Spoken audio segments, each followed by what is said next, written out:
Welcome to the 1v1 bronze game between Gameslayer and DeathTacticus. I'm Philothetic with my co-host Terra Incognita. Terra, what do you think of this map?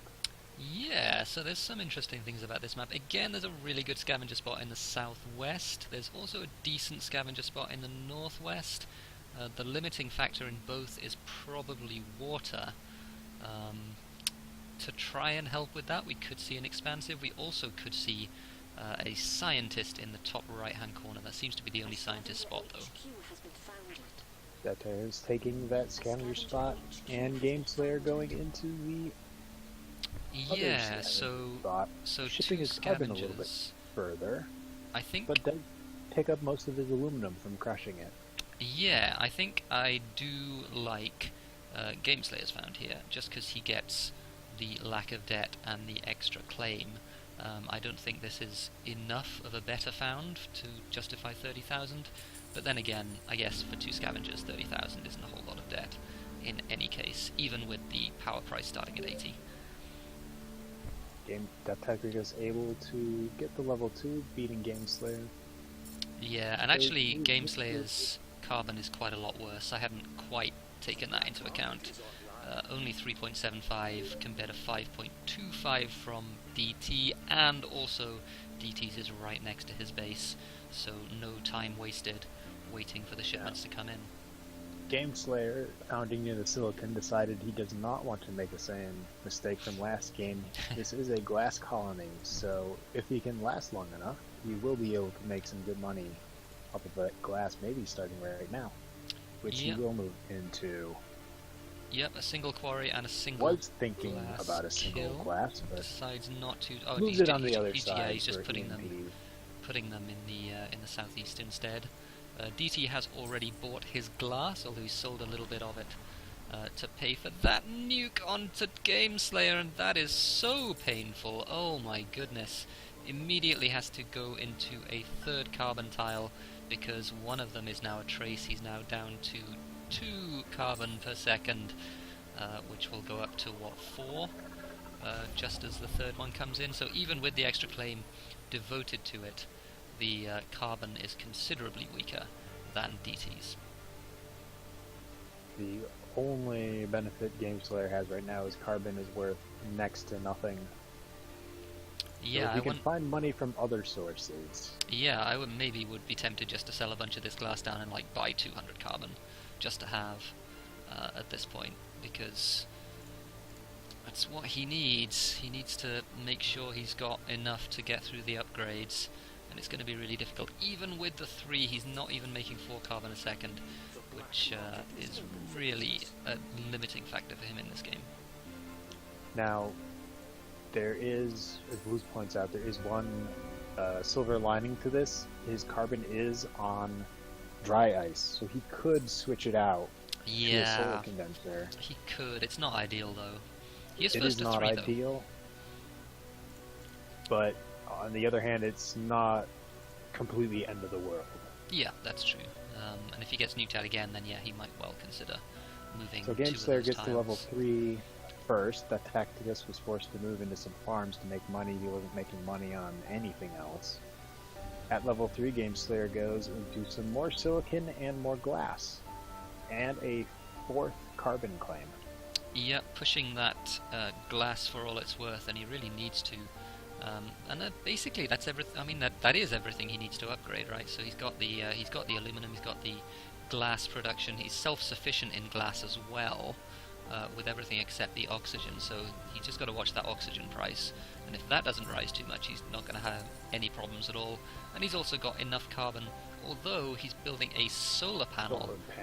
Yeah. Oh, and that's a very poorly timed solar panel, because the dust storm comes and takes most of that away. DeathTacticus, by contrast, has built a couple of wind turbines.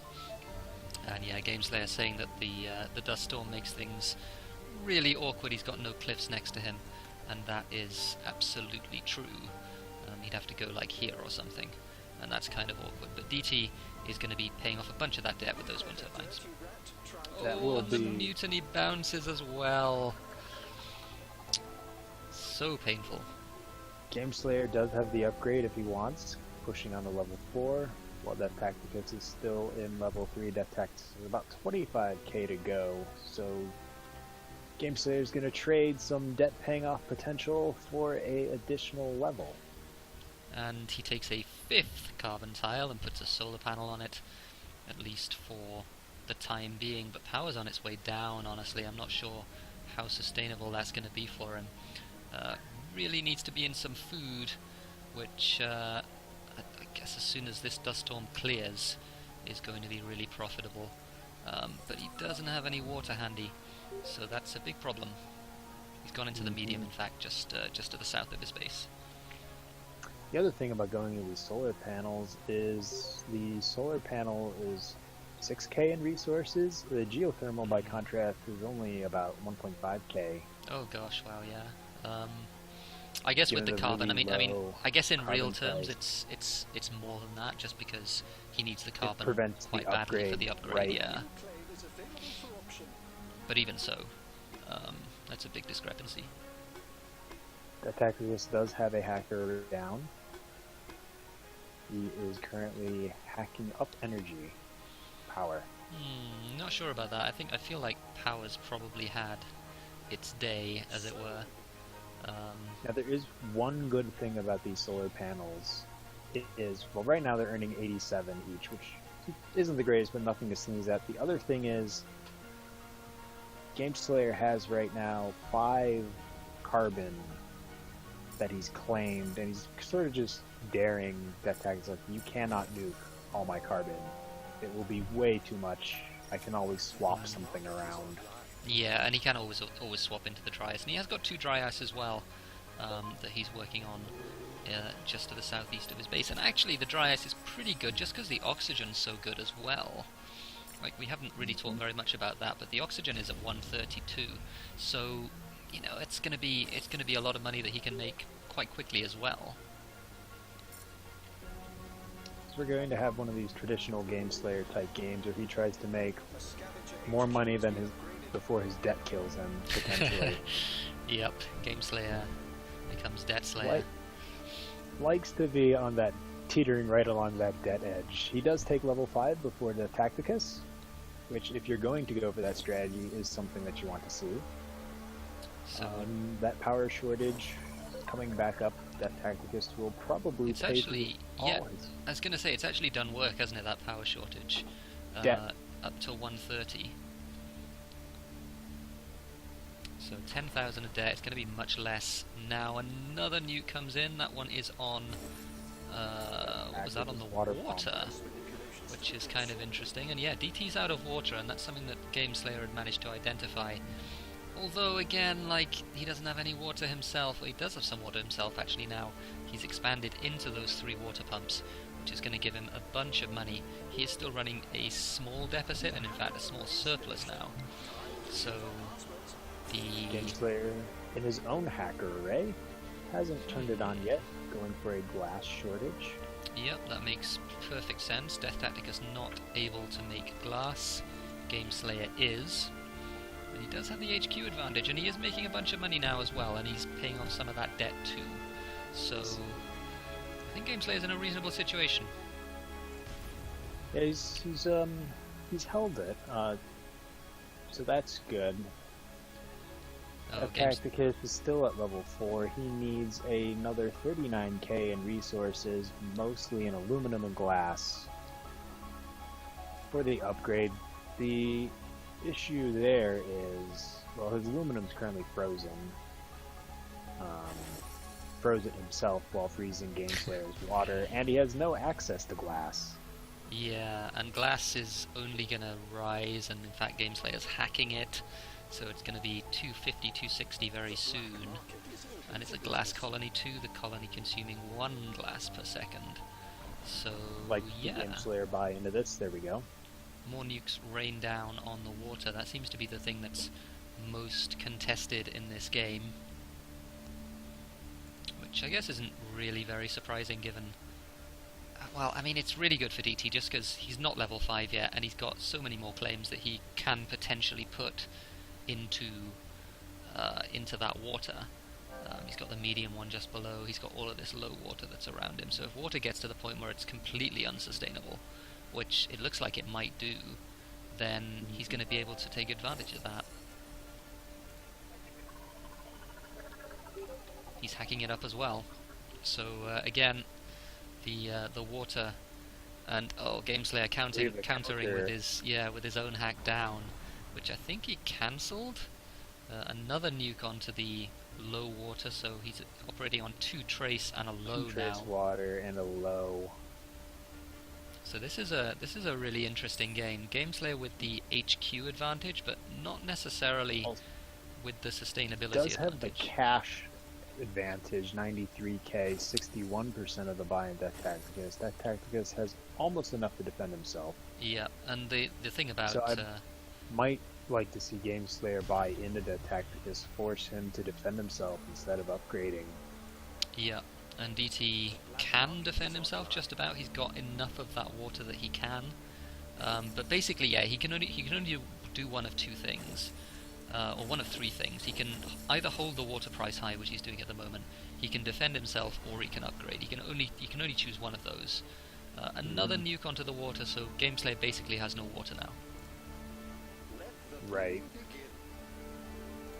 What are Offworlds like this game? They're not tremendous, so that's not really a way out.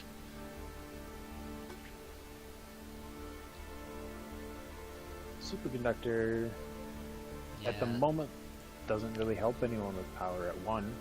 Yeah, I mean, Gameslayer is transitioning some of his power back into carbon. Bidding for it just because they can? Yeah, I mean, there's a world in which power recovers, I think. The colony has built 3 offices. Yeah, and I mean... So perhaps it recovers. There's glass production, there's going to be electrolysis production at some point as well, I assume. Gameslayer does have, and yeah, he's forcing DT to defend himself just with the large pile of cash that he has, and that cash is growing now that the hack comes through onto glass.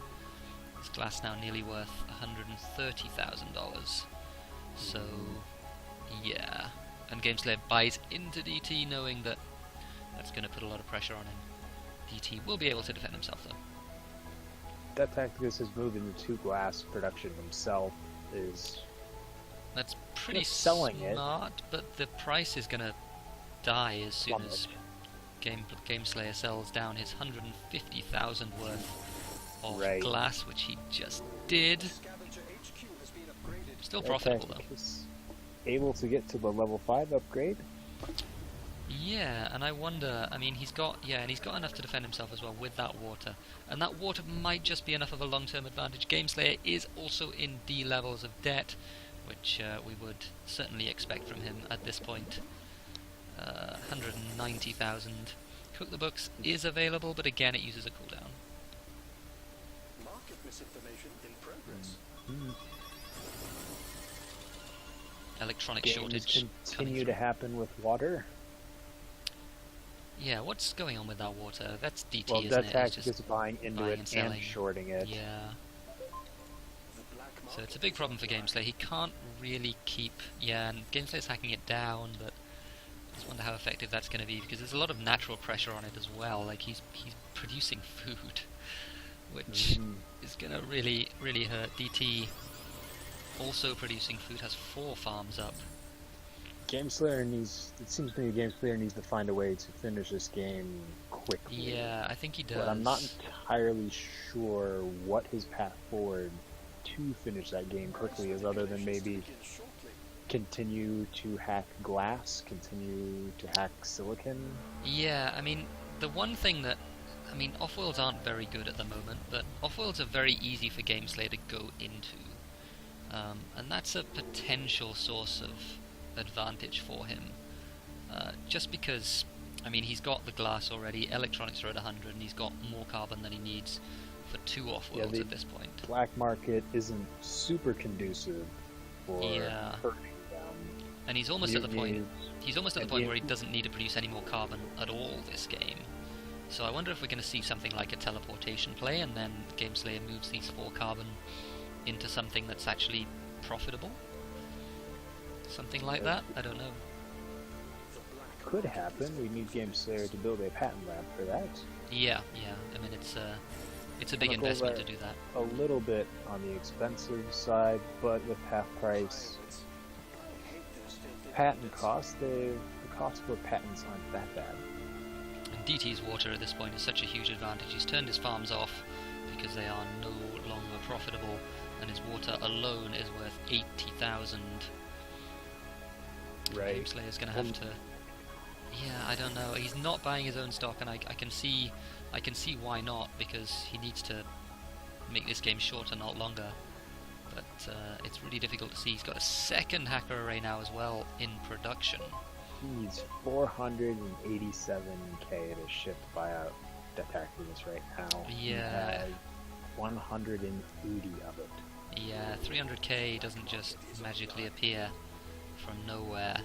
And the water situation is just so bad for him. He's making barely one a second, and obviously most of that he's consuming with his HQ as well.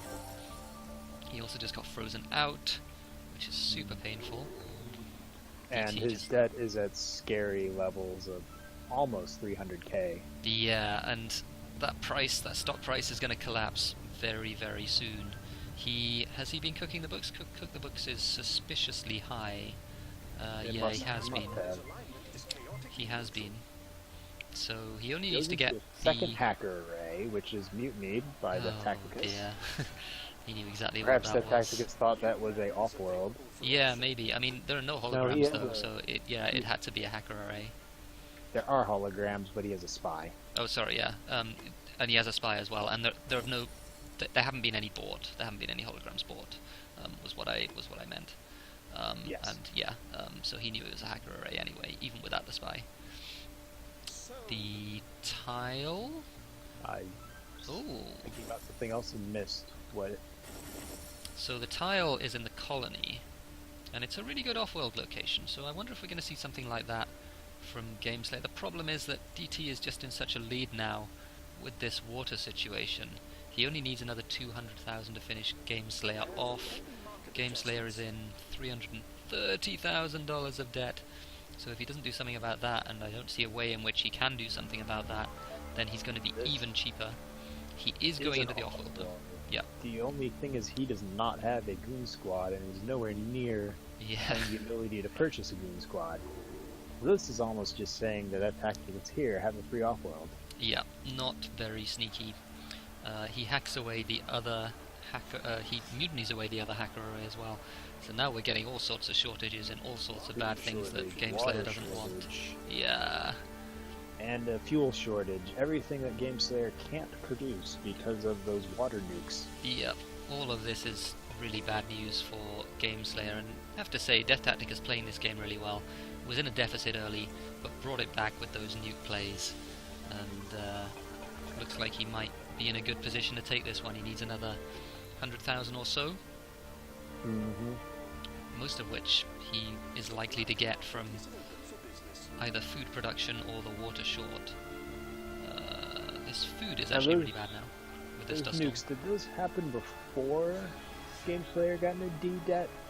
Yeah, Or it did. happen Yeah, it after? did. No, it happened quite a long time before, I think.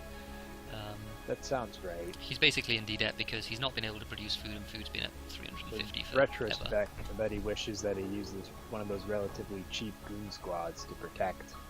Yeah, that would have been really nice. But even so, like just as a game of attrition, I think DT would have been in a good position just because his water is so much better. And Yeah, I think that's D can move into a lot more water. It Yeah. at least made it harder. There So we have- DT did mutiny the off-world away, and has taken the game away from Gameslayer. That was a really good contest. In the end, Yes. it was back and forth, and DeathTacticus does take game number one. And that's the if you found Scavenger, it is the third thing that you need. Like, you need carbon, you need aluminum, obviously, but you also need to make sure you secure really good water. And it was just really difficult for Gameslayer to do that in his position in this game.